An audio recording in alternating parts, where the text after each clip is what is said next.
A portion of this larger-than-life Christmas nativity scene that was proudly displayed in Federalsburg now sits in rubble. I got a call that somebody had driven through the nativity scene, and it just really chapped me, you know, and I knew the residents of Federalsburg weren't going to take kindly to this. Police arrested John Lord and Michael Thomas for their alleged destruction. We got some of the wise men here, some of the wise men over there, and we got two wise guys in jail. You can still see the tire marks left from where police say a truck ran up onto the curb and barreled through the nativity scene here in Federalsburg, causing thousands of dollars worth of damages.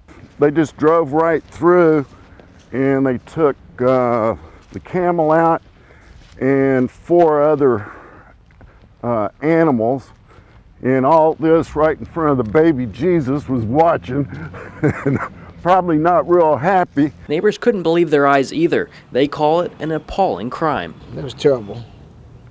That wasn't very nice. It wasn't necessary. I think it's disgusting, to be quite honest with you. I mean, people try to do nice things this year and they just run it down. That's not right. Steve Ammerman just hopes it doesn't discourage the town from putting up the nativity display next year. I'm hoping because of that they don't ruin it for next year for everybody else to see, because it did bring a lot of people to the town to see. And to quote Mayor Beal, nothing says Happy New Year like putting two Grinches in the pokey.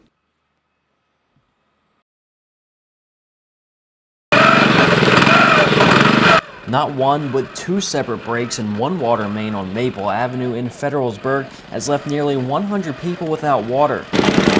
This leak is causing the town to take a closer look at their older pipes. They are antiquated. The pipes are as old as the dirt in the hole there. A public works crew started the cleanup process, pumping out water and digging up the broken pipe.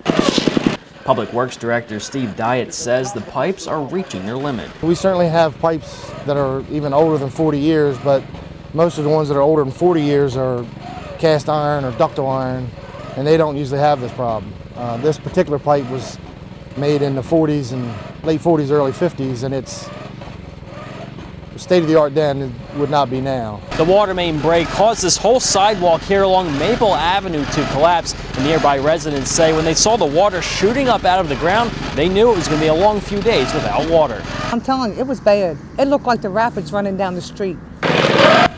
It was a lot of water running down there. A huge inconvenience for Charlene Wagner, who went through great lengths just to flush her toilet. First thing I'd done was run water for coffee and pots of water, you know, for the next day.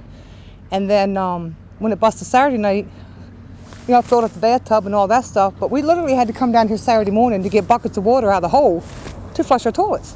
Homeowners on Maple Avenue caught a bad break, but hope to have full service by the end of Tuesday.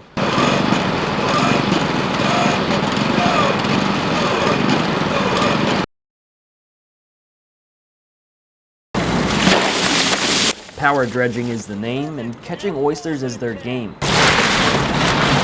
After a few frustrating years of oyster harvesting, watermen say they were due for a good year, and it's here now. Every year we've got a little bit better than last year. We had a lot of little oysters, and this year you can see that most every one of them's big enough right now. We had a very dry summer, this summer and last summer. We had a big spat catch, and we also had the oysters grew really a lot. We're aboard the Kristen Marie, and right now the oysters are piling up. Watermen are having no trouble catching their limits. They only hope it'll stay that way through the season.